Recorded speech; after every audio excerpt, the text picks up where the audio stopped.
그때 욥의 친구 세 사람이 이 모든 재앙이 그에게 내렸다 함을 듣고 각각 자기 지역에서부터 이르렀으니 곧 대만 사람 엘리바스와 수아 사람 빌닷과 나아마 사람 소발이라. 그들이 욥을 위문하고 위로하려 하여 서로 약속하고 오더니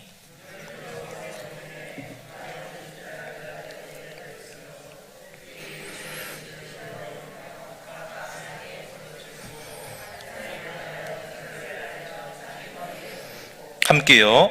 밤낮 7일 동안 그와 함께 땅에 앉았으나 욥의 고통이 심함을 보므로 그에게 한마디도 말하는 자가 없었더라. 아멘. 네, 할렐루야. 네, 오늘 이렇게 또 5월 첫날 1일날 수요기도에 나오신 여러분 모두에게 주님의 놀라운 은혜와 사랑이 함께 하시기를 주님의 이름으로 축복합니다. 네, 오늘 이제 욥기 5번째 시간입니다.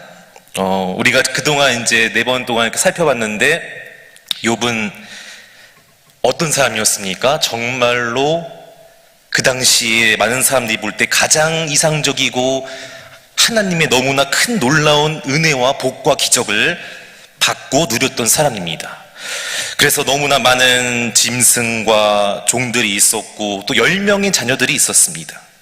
그리고 참 많이 유복하고 화목하고 화평하고 평안한 삶을 가정을 꾸려왔습니다. 그러나 어느 날 하루아침에 욥이 그가 갖고 있던 모든 전 재산을 다 잃게 되고 10명의 자녀도 다 잃게 되고 심지어 아내마저도 하나님을 욕하고 죽으라고 이렇게 저주하고 떠나버리게 되었습니다. 이제 욥은 홀로 남게 되었고 너무나 많이 외롭고 깊은 고통과 아픔과 슬픔과 외로움 속에서 시간을 보내고 있었습니다. 그런데 오늘 그러한 이 욥을요, 욥의 3명의 친구들이 이제 찾아오게 됩니다. 그리고 오늘 말씀해 보니까 욥을 위문하고 위로하기 위해서 찾아왔다. 위문이 이제 예전에 한글 개역 한글 성경에 보니까 조문하기 위해서 또 이렇게 위로하기 위해서 자녀를 잃었으니까 조문하러 왔는 게 맞고요. 또 한순간에 재산을 다 잃고 또 건강의 문제, 질병까지 얻게 되어서 위로하기 위해서 왔다는 것입니다.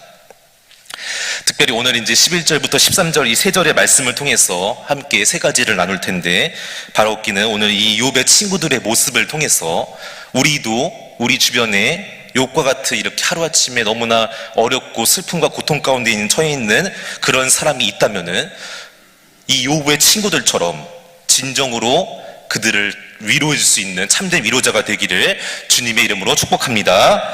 네, 오늘 그래서 같이 3가지를 살펴보려고 하는데 첫 번째로 오늘 이 욥의 세 친구의 모습을 통해서 우리가 알 수 있는 첫 번째는 욥이 지금 매우 힘들고 어려운 상황 가운데 있다는 소식을 들었을 때 그 소식을 듣고 모른 척한 것이 아니라 욥이 있는 그 자리로 직접 발걸음을 향해서 이동했다는 것입니다.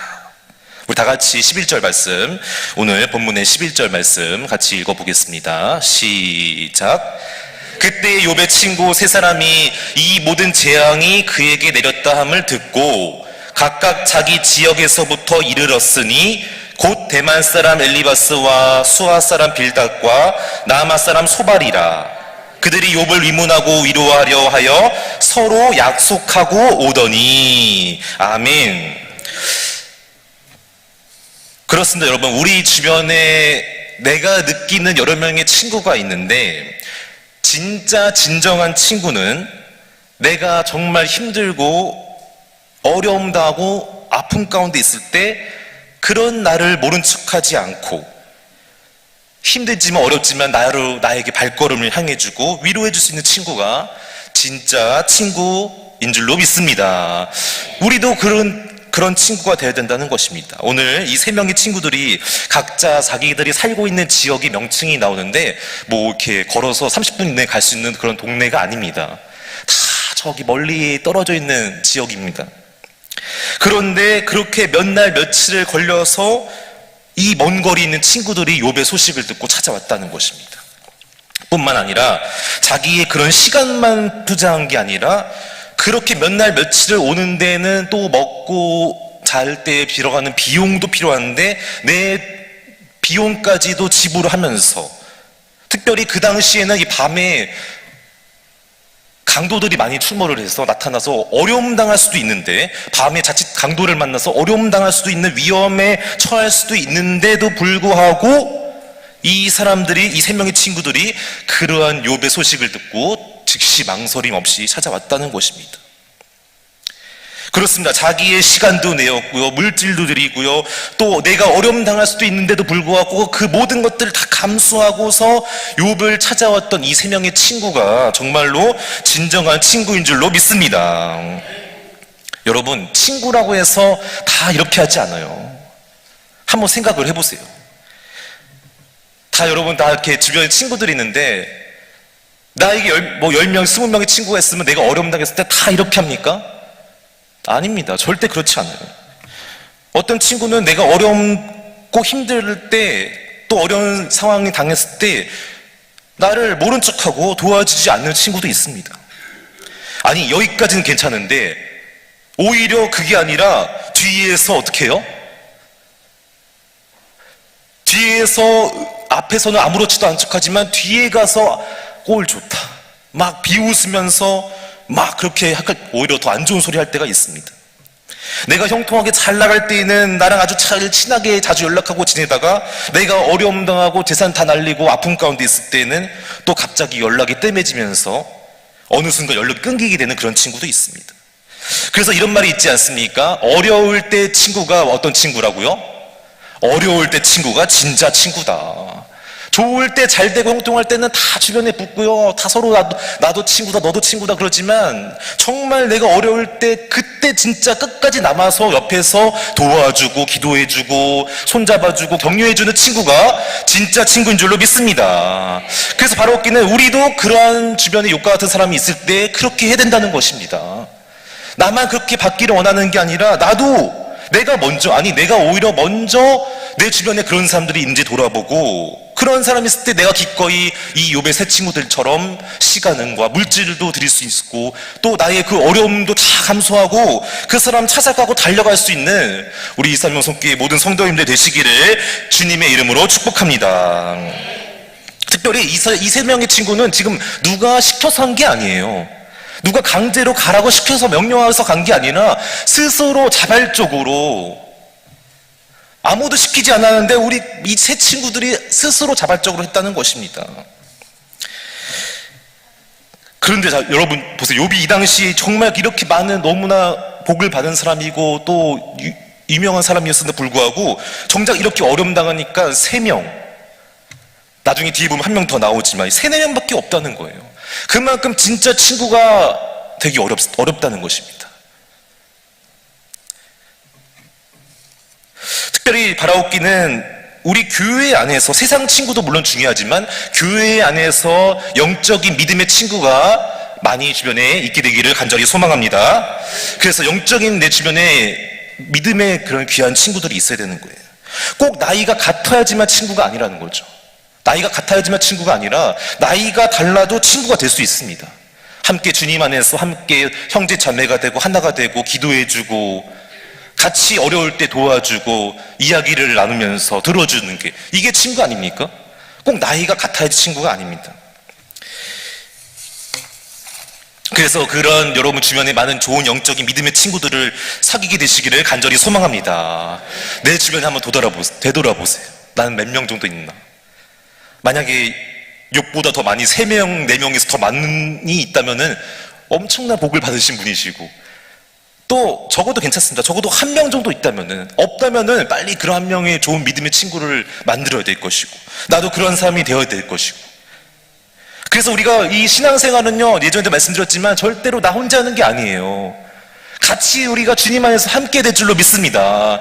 같이 예배드리고 같이 기도하고, 뭐 나 혼자 잘났다고 나 혼자 이게 아니라 같이 봉사하고 같이 우리가 누굴 도와주고 격려해주고 위로해주고, 할렐루야, 함께 우리가 주님 안에서 이렇게 귀한 믿음의 친구들이 다 되어서 믿음의 교제를 나누고 섬기고 봉사할 수 있는 우리 이산명 손교회 한 분 한 분 되시기를 간절히 소망합니다.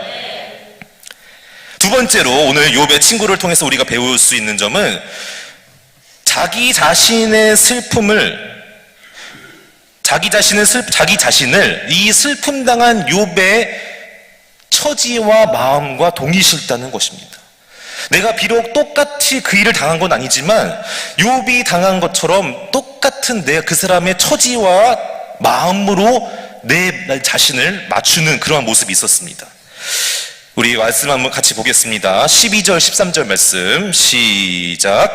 눈을 들어 멀리 보매 그가 욥인 줄 알기 어렵게 되었으므로 그들이 일제히 소리질러 울며 각각 자기의 겉옷을 찢고 하늘을 향하여 티끌을 날려 자기 머리에 뿌리고 밤낮 7일 동안 그와 함께 땅에 앉았으나 욥의 고통이 심함을 보므로 그에게 한마디도 말하는 자가 없었더라. 아멘.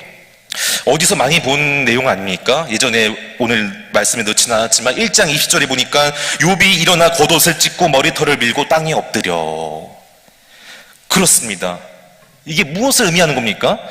이 세 명의 친구가 욥하고 똑같은 고통을 당한 건 아니지만 처한 현실이 같진 않지만 위로하러 갔을 때 어떤 마음과 자세로 한다는 거예요? 내가 똑같은 일을 당한 건 아니지만 내가 당신의 그 마음과 심정과 그런 아픔과 고통이 함께 하겠다.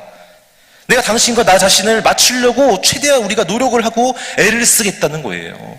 욥 자신과 욥과 이 세 명의 친구가 하나가 되는 것입니다. 환경과 조건은 너무 다르지만 마음과 생각을 하나로 맞추겠다는 거예요. 여기서 이 겉옷을 찢다, 티끌을 머리에 집어썼다, 이게 너무나 슬프고 극도의 그런 어려움을 당했을 때 나타내는 표현하는 감정의 표현을 말하는 것인데 똑같이 그렇게 하겠다는 거예요. 그래서 지금 이게 보면은 어떻습니까? 세 명의 친구들이 욥과 자기 자신을 동일시할 수 있는 대로 최대한 노력을 하고 있다는 것입니다. 여러분, 욥이 지금 어디에 있죠? 오늘 말씀해 보니까 땅 위에 앉아 있었다 나오고 있습니다. 여기 말씀해 보니까 땅에 앉았으나 있죠. 밤낮 7일 동안 그와 함께 땅에 앉았으나, 땅 위에 앉아 있는 사람을 위로하려면 같이 땅 위에 앉아야 된다는 것입니다. 내가 저 멀리 구름 위에 앉아서 입으로만 땅 위에 앉아 있는 사람을 위로할 수 절대로 없습니다. 내가 똑같이 그 사람의 위치에서 맞추고 위로해 줄 때 정말로 그 사람의 마음과 그러한 감정이 나오게 되는 것이죠. 예를 들면 이런 것입니다. 내 주변에 암에 걸린 성도가 있는데 너무나 지금 암 때문에 힘들어하는데 나는 암에 걸리지 않았다. 그래서 난 전혀 그 사람을 모른다. 이게 아니라 내가 그 사람의 비록 나는 암에 걸리지 않았지만 어떻게 하는 거예요? 내 마음과 내 상황을 맞추는 거예요. 비록 암에 걸리지는 않았지만 암에 걸린 사람의 그 마음과 고통을 알기 위해서는 내 마음을, 생각을 거기에 같이 동일시하면서 맞추는 거예요. 내가 지금 만약에 저런 사람 입장이라면 얼마나 나도 힘들고 어렵고 괴로울까, 아플까. 그렇게 마음과 생각을 맞추면서 옆에서 위로해 주라는 것입니다. 할렐루야. 그래서 그때 그렇게 할 때에 이게 바로 정말로 오늘 욥의 세 친구를 통해서 우리가 알 수 있는 위로자의 모습이라는 것이죠. 꼭 같은 고통을 당하지 않았어도 우리는 같이 그 사람의 마음을 맞추고 그 사람의 입장에서, 처지에서 그 사람을 위로해주며 기도하며 나갈 때에 다시 한번 그 사람이 힘도 얻게 되고 위로도 얻게 될 줄로 믿습니다. 그래서 바라옵기는 저와 여러분이 욥처럼 이렇게 하루아침에 어려움과 고난당한 사람이 주변에 있다면은 다시 한번 그 사람에게 모든 것들, 내가 같이 상황을 맞출 수는 없지만 내 마음을 맞추고 내 생각을 맞추고, 특별히 여러분 제일 중요한 게 무엇인지 아십니까?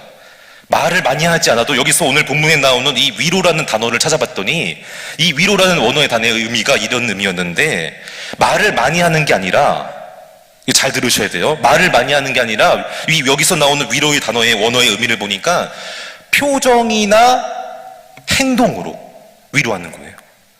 말로 위로하는 게 아니라 표정이나 행동으로 그 사람에게 위로해주는 의미가 여기서 위로의 의미였습니다. 말로는 누구나 다 하죠. 그러나 정말로 표정은 그게 가식적으로 나오면 다 알죠. 여러분 알지 않습니까? 어떤 사람이랑 말하는데 여러분 표정만 보면 다 알지 않습니까? 우리 목사님 자주 말씀하시죠. 얼굴만, 눈빛만 봐도, 표정만 봐도 벌써 거짓말을 하는지 잘못 뭔가 다른 얘기를 하는지 다 하신다고 하는데, 맞습니다, 여러분. 표정은 속일 수가 없어요. 말은요, 막 거짓말 다 할 수 있어도 눈빛하고 표정은요, 이게 이 가식인지 진심인지 정말인지 파악이 된다는 거예요. 속일 수가 없다는 거예요. 행동도 마찬가지예요, 여러분. 행동으로 하기까지는 그냥이 될 수가 없습니다. 행동을 하기까지 아까 말했던 시간을 들여야 되고, 물질도 있어야 되고, 또 내 모든 것들을 내려놓고 희생할 수 있는 그런 것들이 있어야 되는데, 바라옵긴 여러분이 주변의 사람 위로할 때 물론 말도 중요합니다. 그러나 말만 하는 게 아니라 표정으로, 행동으로 정말 그 사람에게 진심 어린 그런 위로를 해주시기를 간절히 소망합니다. 예, 세 번째로 오늘 본문 말씀에 보면은 이제 세 번째로 가장 여기서 제일 중요한 것인데, 그 어떤 말을 해야 되는데, 지금 여러분이 새 친구들이 말을 해야 되는데, 너무나 오늘 어떻습니까? 얼굴을 보니까 어떻다고 했죠? 못 알아볼 정도로. 욥이 너무나 지금 고난이 심하고 병이 심하고 마음적으로, 육적으로 너무 다 힘드니까 멀리서 봤는데 욥인지 이게 아닌지 막 헷갈리는 거예요. 그 정도로 너무나 욥이 힘들어했는데, 그때 그래서 이 새 친구들이 그 앞에 갔는데 이게 도대체 무슨 말을 해야 될지 모르겠는 거예요. 여러분 같으면 이 상황 가운데, 여러분이 만약에 욥의 새 친구라면은 욥한테 가서 뭐라고 말하시겠어요? 욥은 지금 죄를 지어서 이렇게 된 게 아닌데, 하나님도 잘 믿고 경외하고 세상적으로도 뭐 그런 흠잡을 게 하나도 없는 너무나 깨끗한 사람이었는데, 또 불구하고 이런 일을 당했잖아요. 그럼 여러분이 욥의 새 친구라면 가서 무슨 말을 하겠습니까? 도무지 이건 무슨 말을 어떻게 될지 모르겠는 거예요. 그때는 어떻게 됩니까, 여러분? 그래서 잘 생각이 나지 않을 때는 오늘 이 사람들이 새 친구가 어떻게 했죠? 한마디도 말한 자가 없었더라. 우리 13절 말씀 같이 읽어보겠습니다. 시작. 밤낮 7일 동안 그와 함께 땅에 앉았으나 욥의 고통이 심함을 보므로 그에게 한마디도 말하는 자가 없었더라. 아멘. 그렇습니다, 여러분. 지금 너무나 무슨 말을 해주고 싶은데 무슨 말을 어떻게 될지 생각이 나지 않고 조심스럽고, 그래서 7일 동안 일단은 침묵을 하면서 말하지 않았다는 것입니다. 그렇습니다. 이런 상황 가운데서는, 이렇게 욕처럼 너무나 어려운 상황 앞에서는, 사람 앞에서는 가서 함부로 막 그냥 생각나는 대로 막 말하는 게 아니라, 내 생각, 내 판단대로 막 말하는 게 아니라, 일단은 먼저 시간을 갖고 침묵을 하면서, 여기서 침묵이라는 것은 단순히 가만히 있는 게 아닙니다. 하나님께 기도하는 것입니다. 하나님, 제가 어떻게 무슨 말을 해야 될지 잘 모르겠습니다. 저에게 알려주십시오. 가르쳐 주십시오. 여러분, 말도요, 때에 맞는 말이 있습니다. 아무리 좋은 말도 때에 맞지 않으면요, 오히려 그 사람에게 뭐라고 해야죠? 이게 오히려 더 역으로 더 잘못된 역효과가 날 수 있어. 좋은 말도 때에 맞는 상황에 맞게끔 해야 되고요. 또 말을 하되 선한 말, 하나님께서 주시는 선한 영향력을 끼치는 그런 선한 말을 해야 되는데, 우리 두 구절 한번 읽어보겠습니다. 잠언 15장 23절 말씀 시작. 사람은 그 입의 대답으로 말미암아 기쁨을 얻나니 때에 맞는 말이 얼마나 아름다운고. 아멘. 잠언 16장 24절 말씀 시작. 선한 말은 꿀송이 같아서 마음에 달고 뼈에 양약이 되느니라. 아멘. 우리가 말을 할 때도 그냥 아무렇게 막 말하는 게 아니라 때에 맞는 말을 해야 되고 선한 말을 해야 되는데, 여러분, 이게 절대로 결코 쉽지가 않습니다. 때에 맞는 말, 선한 말이 아무 때나 갑자기 툭툭 생각이 나고 쉽게 나오는 그런 말이 절대로 아닙니다. 충분히 하나님 앞에서 기도하고, 하나님, 제가 어떻게 말해야 됩니까? 깊이 하나님 앞에서 침묵을 유지하면서, 일단 멈추고 침묵을 유지하면서 하나님께 기도하면서 계속해서 나아갈 때 정말 하나님께서 생각나게 하시고 그때 내가 해야 될 말을 나에게 주실 줄로 믿습니다. 그래서 내 말 한마디 때문에 누군가의 생명도 살릴 수가 있고 죽일 수도 있는 거예요. 우리의 말 한마디가 너무나 중요하다는 것입니다. 바라옵기도 여러분이 아무렇게나 아무 때 막말하기보다는 때에 맞는 말, 선한 말을 해서 하나님께서 여러분에게 주시는 그러한 귀한 말을 통해서 다시 한번 많은 주변의 사람들에게 좋은 영향력을 끼치게 되기를 간절히 소망합니다. 그렇습니다. 어떤 상황 가운데서 아무리 기도해도 말이 생각이 안 날 때가 있어요. 그럴 때는 어떻게 됩니까? 다른 말 할 거 없어요. 기도하겠습니다. 하나님께 기도하겠습니다. 무슨 막 내 생각 말하고 거기서 막 그랬다가 오히려 거기 상처 주기보다는 무슨 말을 어떻게 될지 모를 때는 저도 같이 함께 하나님께 기도하겠습니다. 예전에 고 오카는 목사님이 이제 외국에서 공부할 때 30대 중반에 목사 안수 받고 얼마 되지 않았을 때, 지금은 저보다 더 어렸을 때 외국에서 공부를 했던 적이 있는데, 그때 하루는 이제 어떤 유명한 교수님이 뇌 수술을 받게 대학 교수였는데 뇌 수술을 이제 받게 되었고, 이 오카는 목사님이 그분에게 이제 수술 하루 전날 가서 기도를 해줘야 되는 상황이었다고 합니다. 근데 30대 중반이니까 뭘 알겠어요. 뭐 뇌수술을 해본 적도 없고 아직 뭐 잘 모르잖아요. 순진하고 막 이렇게 주변에 들리는 대로 다 판단하고 믿고. 그러니까 그 당시 이제 그 교수님이 주변에서 사람들이 했던 말이 50%대 50%라는 거예요. 오늘 이제 뇌 수술을 받아서 살 수 있는 확률이 50%고 수술이 잘못돼서 못 살 확률이 50%다. 여러분, 이런 상황 속에서 어떻게 가서 전날 위로를 해주고 기도를 해줘야겠습니까? 어떻게 해줘야 될까요? 50%대 50%다. 뭐라고 말해야겠죠? 확률을 믿는 게 아니라 무조건 확률과 관계없이 하나님께서 내 수술 잘 되게 해주실 줄로 믿습니다. 당신 살려주실 줄로 믿습니다. 라고 기도해야 되는 거 아닙니까? 근데요, 이 고옥 목사님이 그때 이제 그렇게 했었어야 됐는데, 막 그런 얘기가 들리니까 이제 가서 그랬다는 거예요. 교수님, 지금 심정이 어떠십니까? 예수 그리스도를 믿습니까? 제가 듣기로 이제 살 확률 50%, 만약 수술이 잘못되면은 또 살지 못할 확률이 50%라고 하는데, 잘 되면 괜찮은데, 잘 되면 너무나 다행인데, 만약에 50% 확률로 잘 못 되면은 막 그런 얘기를 했다는 거예요. 그러면서 하는 말이, 주님 앞에 갈 수 있을지라는 그런 말을 하면서, 주님 앞에 가겠다는 확신이 있습니까?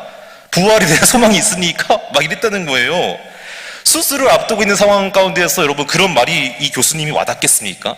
무조건 그때는 그런 말보다는, 뭐 죽으면은 안 되면은 이런 말보다는, 부정적인 말보다는 50% 확률이 아닙니다. 하나님 살려 반드시 수술 잘 되게 해주실 줄로 믿습니다. 같이 우리 믿고 기도합시다.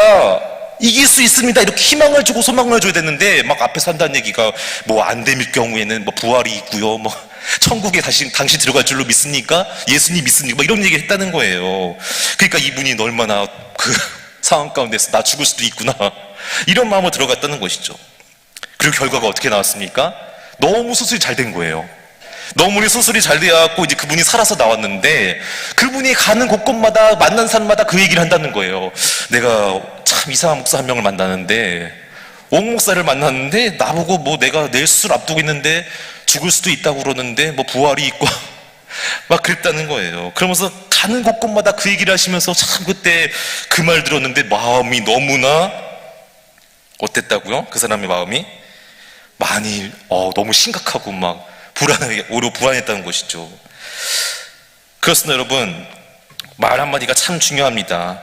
오늘 이 본문에 나오는, 이 성경에 나오는 학자들이 오늘 본문에 대한 이 욥의 세 친구의 말을 평가했는데, 지금 여기서 이 세 친구의 이런 반응이 제일 큰 적절한 위로였다. 나중에 이제 뒤에 보면은 계속 대화를 나누고 자기들 할 말을 다 하는데, 오히려 그게 위로가 하나도 되지 않는 거예요. 욥에게 이 세 친구들이 하는 말들이 하나도 위로가 되지 않고 오히려 침묵을 지키고 가만히 있었을 때가 제일 큰 위로가 되었다, 가장 큰 격려가 되었다라고 그 말을 하는 것을 봤습니다. 그렇습니다, 여러분. 욥기 그래서 19장 21절 22절 말씀에 보면 이렇게 나와 있습니다. 같이 읽어보겠습니다. 시작. 나의 친구야, 너희는 나를 불쌍히 여겨다오. 나를 불쌍히 여겨다오. 하나님의 손이 나를 치셨구나. 너희가 어찌하여 하나님처럼 나를 박해하느냐? 내 살로도 부족하냐? 아멘. 위로를 했는데 욥이 느낀 건 뭐예요? 박해였다는 거예요. 오히려 상처가 됐고요, 아픔이 됐다는 거예요. 우리 아까도 찬양 때도 가사에 나왔지만 그렇습니다. 우리가 인간의 친구는 그러지만 결국에는 마지막에는 한계가 있습니다. 우리가 해줄 수 있는 것은 결국에는 한계가 있고 제한이 많습니다. 그러나 예수님만이 모든 한계를 다 뛰어넘으시고 우리의 진정한 친구가 될 줄로 믿습니다. 우리가 해결해 주는 게 아니에요. 사실 우리는 위로해 주러 가지만 우리가 위로해 주는 게 아닙니다. 주님께서 해야 될 줄로 믿습니다. 우리는 가서 대신 말을 전할 뿐이에요. 그 모든 아픔 가운데서 위로해 주시고 슬픔을 이기게 해주시는 분은 오직 주님 한 분밖에 없습니다. 모든 아픔과 고통을 해결해 주시고 치료해 주시는 분이 오직 우리 예수님 한 분밖에 없는 줄을 믿으시기를 바랍니다. 그래서 우리가 조금 후에 이제 찬송가 부를 텐데 거기도 가사에 보니까 우리 구주의 힘과 그의 위로를 빌라. 내가 힘주고 내가 위로하는 게 아니에요. 내가 가서 기도해주고 위로의 말을 전할 때에 우리 구주 예수님께서 힘주시고 능력 주시고 위로해 주실 줄로 믿습니다. 그 뒤에 보니까 주님 내 편에 서서 항상 도우시리. 나는 항상 도울 수 없습니다. 여러분 우리가 아무리 좋은 친구 관계에 있지라도 찾아갈 수 없을 때가 있고요. 나도 내가 몸이 아프고 연약하면은요 도와줄 수 없어요. 아무리 죽고 못 사는 친구일지라도 내가 할 수 없을 때 어떻게 됩니까? 우리 구주의 힘과 그의 위로를 빌라. 주님 내 편에 서서 항상 도우시리. 주님께서 나의 연약한 모습, 나의 모든 것들을 다 주님께 맡기며 나갈 때에 부활 이기시고 다시 한번 사망 권세 이기신 주님께서, 부활하신 우리 주님께서 이기게 해주실 줄로 믿습니다. 아까 우리 찬양에도 가사에 나왔지만 예수님께서 이기게 해주시면은 모든 슬픔도 다 이기게 될 줄로 믿습니다. 그래서 내 모든 슬픔이 변해서 기쁨이 되고 내 눈물이 변해서 찬송이 되고 간증거리가 되고 내 아픈 이 질병이 고침받아서 하나님께 영광 돌리게 되는 그러한 순간이 되시기를 주님의 이름으로 축복합니다.